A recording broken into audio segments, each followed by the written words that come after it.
Do you want to make the strongest characters in Dungeons & Dragons 2024? Find out how multiclassing can have game-breaking results at your table. What's going on, YouTube? I'm the Mind Flayer Slayer. And I'm Dr. DM, and we have an awesome video for you today. We're going to give you ultimate power for your characters, giving you the top 6 multi-class dips for Dungeons & Dragons 2024. And stick around, because we have a secret dip that's going to blow your mind and make your D&D endgame the most powerful it's ever been. Now let's get started. All right, a small caveat before we get into it though, is that some players like to take their character all the way to level 20, being one class. And we get it, because you might like your capstone, and also you don't want to mess up like your spell progression. But we promise you that some of these dips is gonna take your character really up, multiple notches, and you're gonna love it. Just for dips of 1 and 2 levels, if that. So let's get started now with Fighter. If you start off with Fighter, you're gonna get a D10 with your hit die, which is really good. And your saving throw is gonna be Strength and Constitution. This is so important, especially as a spellcaster. Having 1 level of Fighter, you get that con saving throw, which is good for concentration on all your spells. Not only that, but you have proficiency in all your weapons, simple and martial, and every single armor proficiency.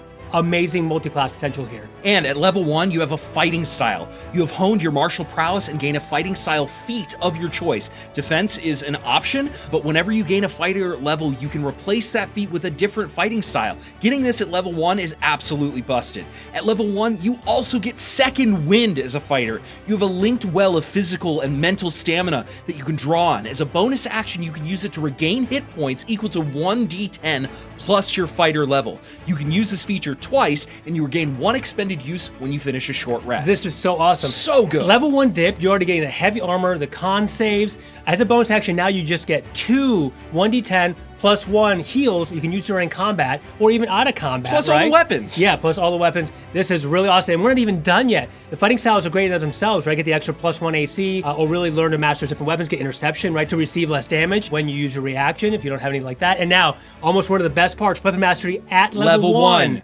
Training with weapons allows you to use the mastery properties of any simple or martial weapons. Mastery properties are like Nick, where you're going to be dual wielding, getting extra attacks. With your maul, you're going to get topple. When you hit, you can cause that creature to go prone on a saving throw. Level 1 weapon mastery is going to serve you for anything, whether you're going to be like a Gish, like a Warlock, or any class that doesn't natively get weapon mastery. You can get it with a 1 level dip as Fighter. This is beyond powerful. This is awesome. Now, let's say you just do 2 level dips. What do you get? You're getting your action surge. You can push yourself beyond your normal limits for a moment, and on your turn, you take an additional action, except the magic action. Once you use this feature, you can't do so again until you finish a short or long rest. Action surge is back. It's always been king. It's so good. Short rest. If you're a class that gets multiple attacks, like Warlock does now. Speaking of Gishing, Let's right? go. Where you get Devouring Blade, you get 3 attacks now as Warlock. Now you get 6 on a short rest. On just a 2-level dip. We're not even done yet. Tactical Mind. You have a mind for tactics on and off the battlefield. When you fail an ability check, you can expend a use of your second wind to push yourself towards success.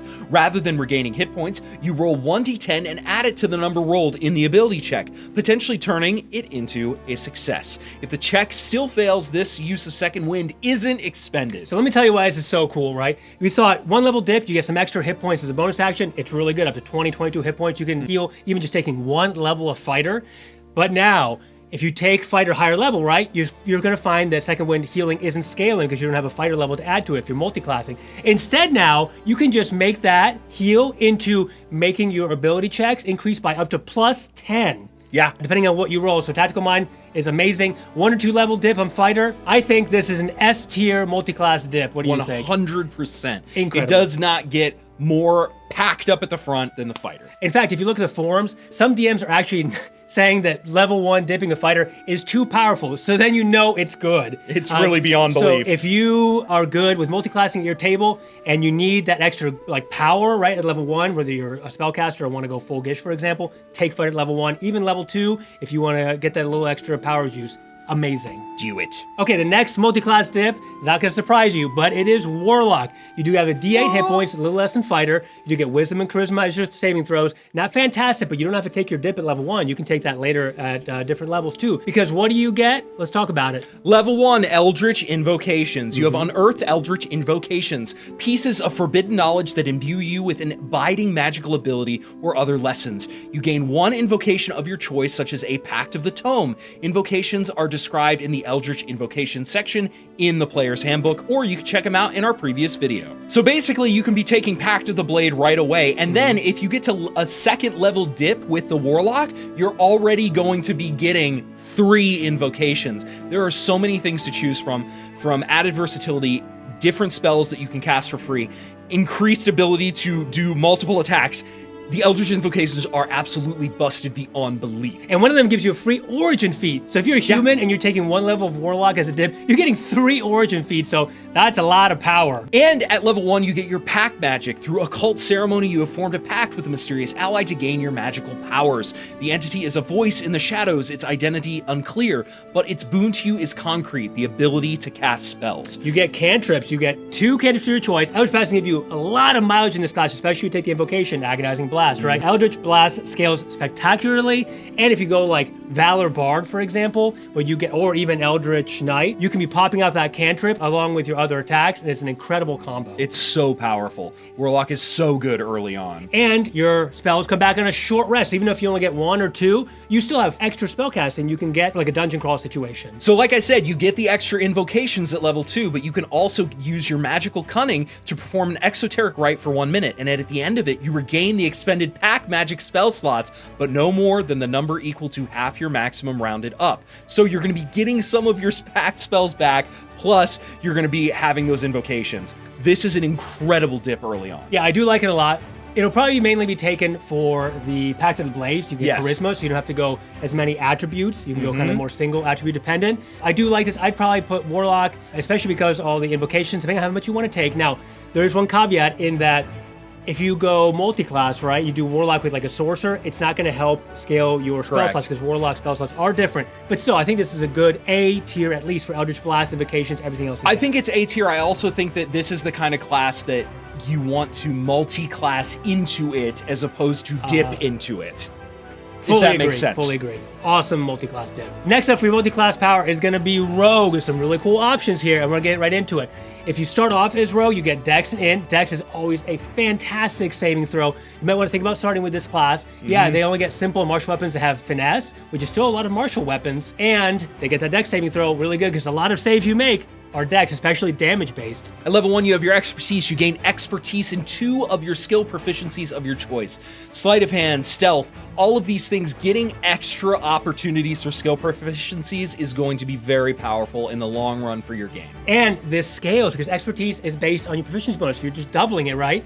So if you want to be very perceptive or have a high medicine check, or especially stealth, right?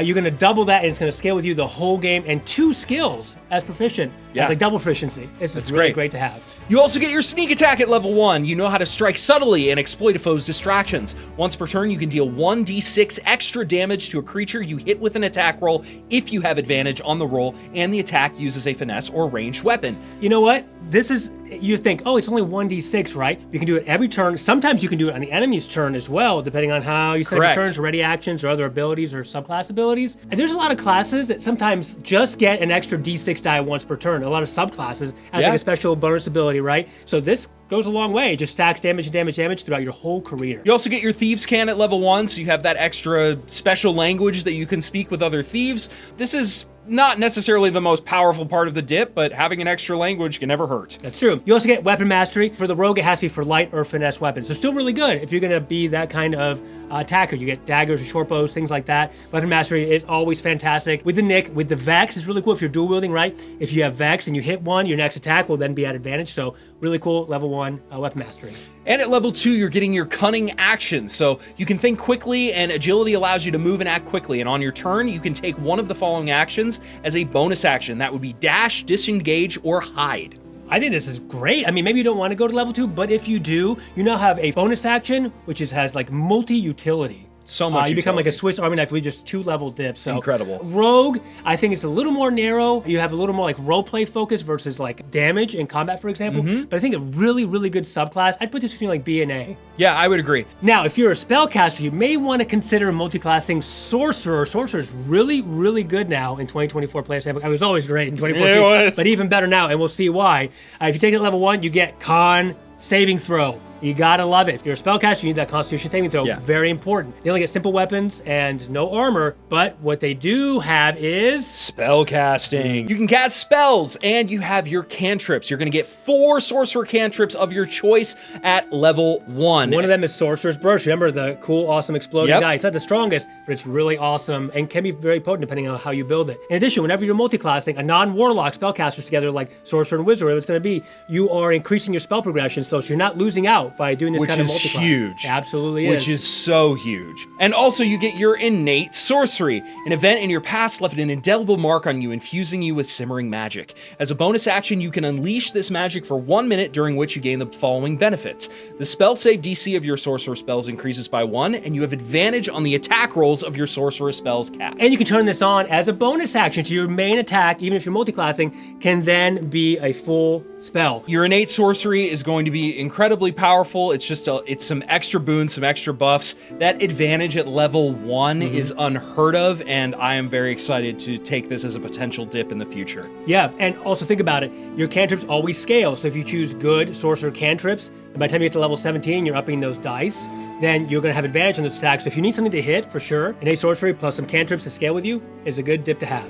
And for your level 2, you get your Font of Magic, which lets you tap into that wellspring of magic within you, represented by the beloved Sorcery points. So, sorcery points were something that they sort of tried in some of the Unearthed Arcana to give to the wizard. Now, it doesn't exist, but if you multi-class with Sorcerer, you can take advantage of using those sorcery points with your wizard. And unlike 2014, now you get Metamagic at level 2, so you get your Metamagic options. Of course, the best is going to be Quicken for sure, because we only have the 2 sorcery points.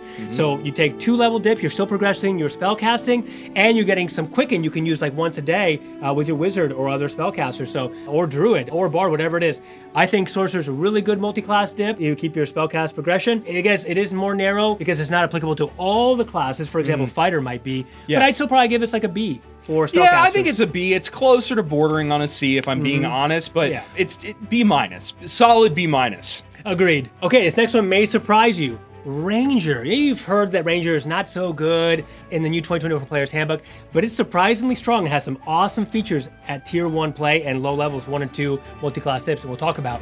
They get Strength and Dex as a saving throw. Dex is fantastic if you start with this, but you can also multi-class into it later. And it is a partial caster, so you still get some spell progression going into Ranger. Starting at level 1. And a D10 hit die as well. Oh, that's right. Ranger now is spellcasting level 1. That is correct. It's very good. So it wouldn't previously progress you, but now it does. Let's talk about it. Spellcasting, you've learned to channel your magical essences of nature into casting spells. Ranger doesn't have all that powerful spells, but does get Hunter's Mark, and does get a lot of cool utility spells. Even like Goodberry can go a long way in your campaigns, right? Depending if you're doing like a lot of marching or you're going to do a lot of exploration. 100%. Or hex crawling. At level 1, you're getting Favored Enemy. You always have the Hunter Mark spell prepared. You can cast it without expending a spell slot, and you regain all expended uses of that when you finish a long rest. The number of times you can cast it without a spell slot increases when you reach certain Ranger levels, as shown in the Favored Enemy column. So Favored Enemy, having that Hunter's Mark available all the time is going to be really, really good, especially at level 1. Agreed. And Hunter's Mark now is really good in giving you extra damage, especially at low levels, and especially if like you're dual wielding, depending on how you go multi-classing. You do Hunter's Mark as your bonus action, and then every single attack you get gets the extra D4. Really good. It doesn't necessarily scale like it would if you're going just full Ranger, but it's still a great damage boost. It's going to serve you very well. And you get 2 of them for free just for a 1-level div. On top of everything else, a Dex saving throw. I didn't even mention having the weapon armor proficiencies through medium.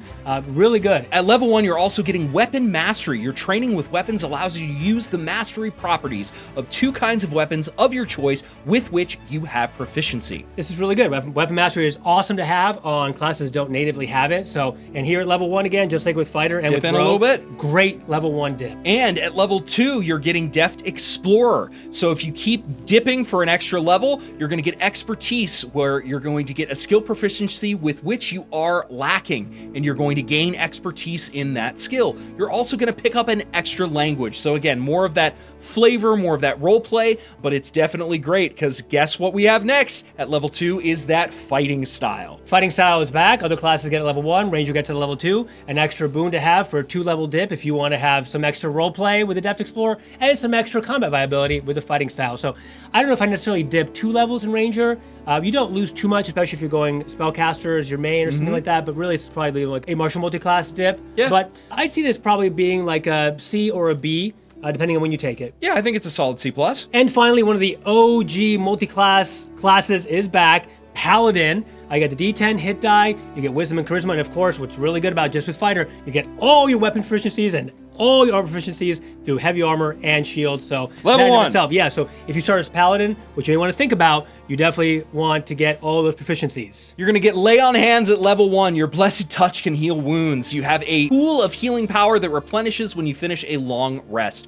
With that pool, you can restore a total number of hit points equal to 5 times your Paladin level. As a bonus action, you can touch a creature, which could be yourself, and draw power from the pool of healing to restore a number of hit points to that creature up to the maximum amount remaining in your pool. Now, if you dip, of course, you're not going to have too many of these. You take 1 level dip, you get 5 HP to heal. 2 level dips, you get 10, which is not much. It doesn't scale very well, but you know what it does do? Now it's a bonus action. You only need 1 hit point to get somebody up who's knocked out, right? So that's it. So you don't have very many of them. When you do use them, it's very strategic and actually can be very potent. Very You're powerful. down, boom, you're up, you're up, you're up. 1 hit point, but hey, back in the fight. It's something. It's a really cool land hands, even just for a dip. You also get your spellcasting now at level 1.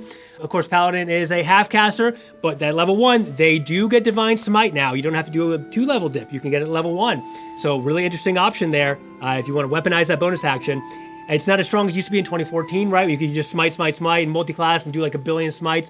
But still, awesome dip, even Very for level powerful. 1, with your armors, with the lay on hands, and the spellcasting with the smites. You're also getting your weapon mastery again. So your Paladin is getting your weapon mastery if you do just a 1-level dip. Yeah, awesome. So you combine this with classes that don't have it, or even if you combine it with classes that do have it, you now have like weapon mastery at like 4, 5, 6 different weapons. So whatever you bust out, you're doing awesome with it. Then you're toppling, and you're sapping, you're vexing, you're slowing. So combo that up, that's great. And level 2, you get the fighting style, that comes back, we've seen it before. And at level 2, you get your Paladin Smite, so you're always gonna have the Divine Smite spell prepared. In addition, you can cast it for free without expending a spell slot, but you must finish a long rest before you can do so again. So being able to get the Smite at level 1, amazing. Getting a second one for free at level 2, incredible. Well, progressing some of your spell casting and just having some extra damage to bust in there. I think Paladin is a great dip with the armors and everything else. I'd probably give it an A. I would give it an A+. I mean, this is bordering on an S tier. It's not quite as good as the fighter, but it's almost as incredible. It's so cool, and multi-classing is so great now, especially because some of the capstones at level 20, yeah, they're better than they used to be, but sometimes not always that great. Yeah. So definitely consider multi-classing with these options. And now, If you stuck around, here's the ultimate secret that very few people know about and is gonna level up your D&D game to the next level. What if I told you, if you get to level 19 or 20, and you're multi-classing, instead of getting your capstone, you do this following division. You take 12 level of one class and 8 level of another, or you take 16 levels of one class and 4 levels of another, and this gets you 2 epic boons. Why? Because you get an epic boon every time a class, your total class level, hits level 19. So you do get 2 of them once both your classes equal to level 20. Incredible. So if you don't necessarily care about your capstones, you want to get 2 super awesome epic boons, this might be the way to go for you. Absolutely. And there's some great multi-classes that go halfway through different classes. So Personally, I would rather subclasses. take an epic boon almost every time. So for example, if you go in the martial route, you can take Boon of Combat Prowess at level 19, which gives you The ability score increase of up to 1 to a maximum of 30. not 20, 30. So 30. right now, so if you already have 20, you're going to 21, and we'll see why this is so important to have 2 epic boons. What else do you get? Peerless Aim. When you miss with an attack roll, you can hit instead. Incredible. Once you use this benefit, you can't use it again until the start of your next turn. Not long rest, not short rest, literally the next turn. Incredible. So you're never going to miss, especially when you pair it with weapon masteries and stuff. This is so good. So much better And than now a capstone. imagine, level 19, you're at 21 strength or dex, whatever you want to do for your main combat stat. Then you take the Boon of Irresistible Offense. You increase your strength or dex again by 1 to a maximum of 30. You now have a 22 without any special magic items or anything like that. You have a +6 modifier just by taking 2 multi-classes. Plus, you get the bludgeoning, piercing, and slashing damage you deal always ignores resistance. Incredible. And finally, Overwhelming Strike. When you roll a 20 on your d20 for an attack roll, you deal extra damage to a target equal to the ability score, increased by this feat. The extra damage is the same type as attack type. So you are comboing two awesome boons at 19 and 20, so is this better than a capstone? I think so. Plus going some awesome full multi-classes. You're gonna be so powerful this, you're gonna love it. And there's good combinations of epic boons for spellcasters, and any combo you can think of, whether it's roleplay to combat, this is it. So this has been our multi-class dips in 2024. These are some awesome ones. Try them in your game. We've tried them, we love it. You are going to have a blast if you only multi-class.